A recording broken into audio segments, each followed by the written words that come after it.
Kalau total GDP itu dibagi rata ke seluruh warga Indonesia, kira-kira kita hidupnya udah nyaman apa belum? Nah, disinilah belangnya tuh mulai kelihatan. Indonesia, satu orang terkaya itu pegang hampir setengah dari total kekayaan nasional. Yang 99% sisanya, yaitu ya buat rebutan. Jadi kalau hari ini kita ngerasa negara kita itu makin timpang, ya itu bukan perasaan aja, itu kenyataan. Kesenjangannya makin lebar, bukan cuma soal duit tapi juga soal akses pendidikan, akses kesehatan, pekerjaan, bahkan akses buat sekedar punya mimpi. Lagi di channel Saladin Project, tempat kita ngobrol banyak hal dari sejarah yang tersembunyi, pemikiran yang terlupakan, dan realitas sosial yang sering luput dari sorotan. Yuk kita mulai. Kita pasti pernah dengar kan kalimat kayak gini, Indonesia itu negara yang kaya, sumber daya alamnya melimpah, tanahnya subur, lautnya luas, orangnya banyak. Kalimat yang kita dengar berulang-ulang, terus-menerus dari kecil sampai sekarang. Ya klise banget. Tapi yang bikin kita marah, klise itu nggak selaras sama kenyataan di lapangan. Coba deh kita buka mata kita lebar-lebar. Tiap hari masih banyak banget orang yang hidupnya itu benar-benar menyedihkan. Anak-anak yang ngamen di lampu merah, bukan buat gaya tapi buat makan. Ibu-ibu jualan kerupuk di emperan toko tanpa jaminan laku atau enggak, atau digusur oleh Satpol PP. Bapak-bapak yang buruh serabutan yang hari ini kerja besok juga belum tentu. Ini bukan potret langka, ini potret harian kita. Dan itu ironis banget karena secara kasar, dan ini penting banget buat dicatat ya, Indonesia tuh udah masuk 20 besar dunia berdasarkan GDP. Ya, gross domestic product kita alias produk domestik bruto kita itu udah tembus lebih dari 1 triliun US dollar. Itu angka yang bikin negara lain ngelirik kita. Kita udah duduk manis di G20, klub elit negara-negara dengan ekonomi terbesar di dunia. Ya kedengarannya mewah kan? Tapi tunggu dulu, coba kita mikir bentar, pakai logika sederhana aja. Kalau total GDP itu dibagi rata ke seluruh warga Indonesia, kira-kira kita hidupnya udah nyaman apa belum? Nah, disinilah belangnya tuh mulai kelihatan. Tahun 2024 GDP per kapita Indonesia itu masih mentok di bawah 5.000 dolar AS per tahun, alias kurang dari 7 juta rupiah per bulan kalau rata-rata. Ya bandingin sama Singapura, tetangga sebelah yang udah di atas 8.000 dolar per tahun, atau Malaysia yang per kapitanya udah hampir 2 kali lipat dari kita. Jadi kalau ada yang bilang Indonesia kaya, jawabannya bukan langsung iya, tapi yang kaya siapa dulu? Nah, disinilah kita masuk ke akar masalah yang sering banget dibungkus rapi dalam istilah tantangan pembangunan. Distribusi kekayaan. Ini bukan soal kita miskin atau enggak. Ini soal siapa yang pegang kekayaan itu. Di Indonesia, satu orang terkaya itu pegang hampir setengah dari total kekayaan nasional. Yang 99% sisanya, yaitu ya buat rebutan. Dan ini bukan teori konspirasi atau asumsi liar. Ini realita yang bisa dilihat lewat satu angka, yaitu rasio Gini. Buat yang belum tahu, rasio Gini itu adalah angka yang mengukur tingkat ketimbangan pendapatan. Skalanya dari 0 sampai 1. Semakin dekat ke angka 0 berarti semakin merata, semakin dekat ke angka 1 berarti makin timpang. Indonesia selama beberapa tahun terakhir konsisten di angka sekitar 0,38 sampai 0,39. Memang belum separah negara Amerika Latin yang nyampe 0,5, tapi tetap aja itu artinya jurang antara yang punya segalanya dan yang nggak punya apa-apa itu nyata dan lebar. Dan kalian bisa lihat sendiri efeknya, makin banyak kompleks elit yang tinggi pagarnya, makin banyak juga kampung-kampung kumuh yang cuma berjarak beberapa kilometer dari situ. Mall makin mewah, tapi di depannya ada tukang parkir yang nahan lapar sampai sore. Dan ini bukan kebetulan. Yang bikin makin memprihatinkan, kadang kita semua udah keburu dimanjain sama narasi prestasi ekonomi yang sebenarnya cuma cakep di PowerPoint presentasi pejabat aja. Kita diajak bangga sama angka, tapi lupa sama isi piring kita sendiri. Pertanyaannya, ya kenapa bisa begini? Jawabannya tentu panjang, tapi satu hal yang jelas, pemerataan kayaknya belum jadi prioritas selama ini. Pemerintah terlalu sibuk buat ngejar pertumbuhan, tapi lupa untuk ngecek siapa aja yang ikut menikmati untuk tumbuh itu. Kesenjangan bukan efek samping, dia adalah hasil dari pilihan-pilihan kebijakan yang lebih nguntungin korporasi, elit, dan investor ketimbang rakyat biasa. Dan di tengah semua ini, kritik sosial itu sering dianggap ancaman. Padahal kritik itu bukan musuh pembangunan, kritik itu adalah tanda sayang. Tanda bahwa masih ada orang yang peduli, yang nggak mau negaranya dibajak demi segelintir orang aja. Makanya di sini kita nggak bakal cuma baca angka dan data, kita bakal bahas kenapa angka itu penting dan siapa yang diuntungkan dan siapa yang terus-menerus dirugikan. Kita pasti pernah nonton kan sinetron yang tokoh utamanya anak konglomerat tajir, tinggal di rumah kayak istana, naik mobil sport, ngopi-ngopi di rooftop sambil galau mikirin cinta segitiga. Kerjaannya nggak jelas, nggak pernah ngantor, tapi duit ngalir terus. Hidupnya glamor, gayanya fancy, problemnya yang paling ya ribut sama mama tiri atau saingan cinta di kantor. Sekarang coba kita bandingkan sama realita. Ada jutaan orang di Indonesia yang tiap hari cuma mikirin gimana caranya bisa makan pakai garam, bisa makan nasi pakai garam. Ada orang yang kerja dari pagi sampai malam tapi gajinya cuma cukup buat bayar kontrakan dan beli mie instan. Dan mereka bukan sedikit, banyak. Mereka adalah wajah asli dari mayoritas rakyat Indonesia. Jadi ketika sinetron-sinetron itu terus tayang, kita kayak hidup di dua dunia yang bertabrakan.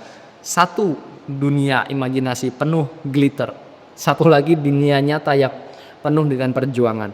Dan kesenjangan ini bukan cuma bikin kita marah, ini bahaya. Ini kayak pelan-pelan ngebangun bom waktu sosial. Ketika kekayaan itu terus-menerus dinikmati oleh segelintir orang di puncak, sementara yang di bawah cuma kebagian remah-remahnya aja. Ya, kalian pikir mereka akan diam terus? Ya enggak lah. Nggak heran kalau akhirnya keresahan itu muncul.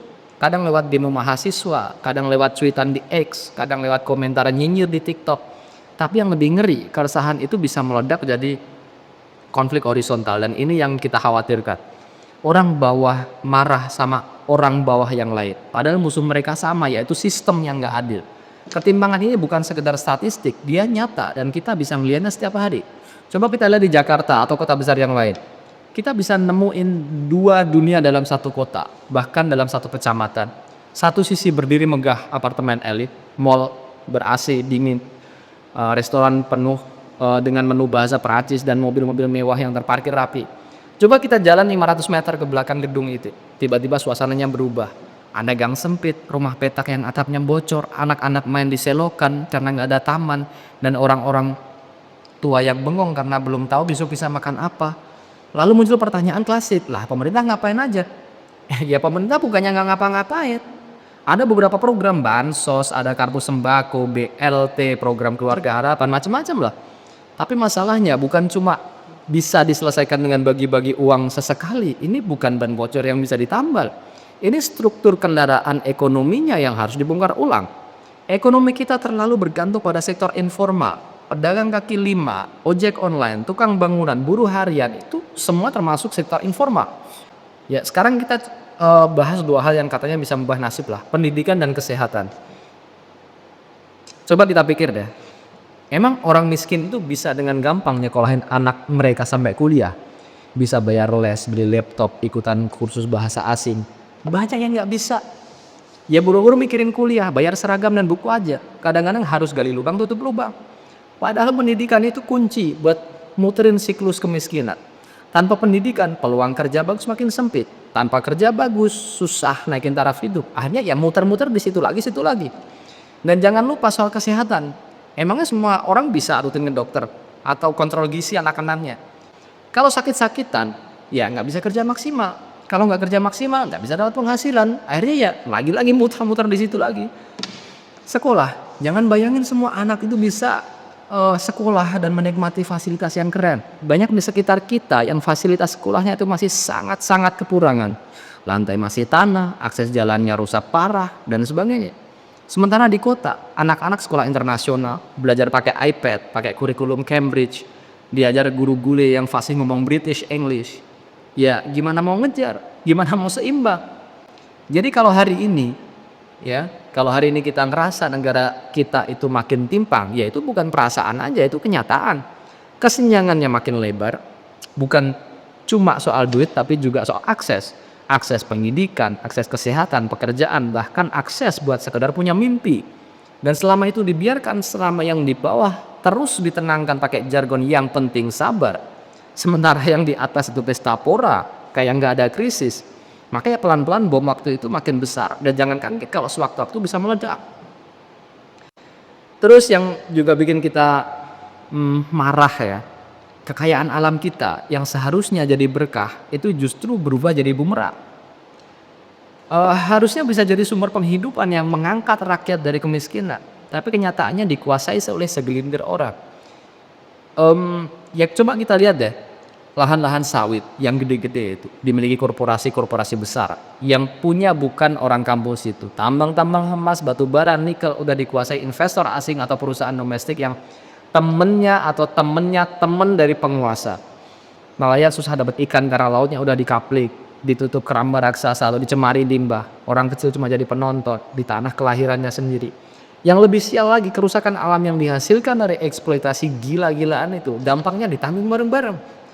Ya, emang banjir bandang tuh datang sendiri. Tanah longsor tuh tiba-tiba muncul aja. Kekeringan ekstrim itu alami. Ya enggak lah. Itu semua adalah efek domino dari penjarahan alam yang dilakukan tanpa kontrol. Hutan dibabat, tanah dieksploitasi sampai tandus, sungai dicemari, limbah dari tambang, danau dikeringin buat proyek properti, dan yang paling kena dampaknya ya siapa lagi kalau bukan rakyat kecil. Rumah mereka hanyut, ladang mereka kering, anak-anak mereka yang menjadi korban. Sekarang mungkin kita mikir ya, terus gimana? Solusinya apa? Jawabannya ya nggak ada solusi instan. Yang pertama pemerintah ya itu kan harus lebih serius bikin kebijakan yang redistributif soal pajak yang suka bikin para konglomerat pura-pura lupa kewarganegaraannya. Pajak itu harus benar-benar ditegakkan, apalagi buat para konglomerat dan perusahaan gede. Jangan cuma pajak tukang cilok aja yang diperas. Sementara pebisnis skala triliunan tuh bisa deku. Pendapatan dari pajak itu harus dipakai buat bangun sekolah di pelosok, rumah sakit di desa, akses air bersih buat warga, bukan cuma proyek mercusuar kayak bandara kosong atau sirkuit balap yang dipakai setahun sekali itu. Terus yang kedua, UMKM harus dikasih panggung yang lebih besar. Karena UMKM itu adalah jantung dari ekonomi rakyat. Mereka nyerap banyak tenaga kerja, mereka nyambungin dapur jutaan keluarga. Tapi realitanya mereka sering diperlakukan kayak anak tiri. Akses ke modal susah, regulasi ribet, kalah saing sama produk impor yang murah yang banjir di e-commerce. Padahal kalau difasilitasi dengan benar, bisa jadi mereka jadi lokomotif ekonomi yang mandiri dan kuat. Jangan kasih mereka seminar, kasih mereka akses dan keberpihakan yang nyata. Yang ketiga adalah transparansi dan anti korupsi. Berapa triliun duit yang bocor tiap tahun karena korupsi? Dari bansos, proyek infrastruktur, sampai pengadaan fiktif. Itu semua duit rakyat. Duit yang harusnya bisa dipakai buat bantu orang miskin, malah disunat sana sini. Dan kita masih sering disuruh maklum karena katanya susah nyari pejabat bersih. Ya gimana mau bersih kalau sistemnya aja ngasih peluang buat maling-maling itu buat tes tapora. Dan terakhir yang paling penting ya, jangan apatis. Ya kita tahulah banyak dari kita mungkin ngerasa I'm nothing. Saya bukan siapa-siapa, nggak punya kuasa, suara kecil. Tapi justru karena kita banyak, suara kita bisa jadi gelombang. Kita bisa mulai dari hal yang paling kecil, dukung produk lokal, ikut kegiatan sosial, edukasi orang sekitar. Kita suarakan keresahan kita, bukan buat nyebar kebencian, tapi buat bangkitin kesadaran dan yang paling penting jangan gampang nyalahin orang miskin. Karena nggak ada orang yang pengen hidup susah, nggak ada anak kecil yang lahir dengan cita-cita jadi tukang becak, nggak ada ibu-ibu yang mau dagang keliling kalau ada pilihan hidup yang lain. Kadang mereka cuma nggak dikasih kesempatan yang sama, sementara yang udah punya privilege malah makin dilindungi oleh sistem. Intinya kita hidup di negara yang kaya, kaya sumber daya alam, kaya potensi, kaya warisan budaya, tapi juga kaya akan masalah, kaya ketimpangan, kaya kebobrokan sistemik, dan selama yang di bawah terus dibilang belum berusaha cukup keras, sementara yang di atas terus bilang hasil kerja keras pribadi, maka ya selama itu juga kita hidup dalam narasi palsu tentang meritokrasi. Kemiskinan itu bukan cuma soal angka, itu adalah soal martabat, soal anak-anak yang harusnya sekolah tapi malah disuruh bantu orang tua jualan, soal ibu-ibu yang harus milih antara beli beras atau beli obat, soal bapak-bapak yang kerja 12 jam tapi tetap pulang dengan dompet yang tipis. Kita nggak bisa cuma bangga jadi bagian dari G20 kalau kenyataannya rakyat masih hidup kayak di koloni zaman feodal. Kita butuh sistem yang lebih manusiawi, lebih merata dan lebih waras. Karena negara itu bukan cuma soal angka GDP, tapi soal gimana rakyatnya bisa hidup layak. Dan selama itu belum kejadian, kita punya PR yang sama untuk terus bersuara, terus bergerak, dan jangan biarin kemiskinan itu jadi hal yang dianggap biasa.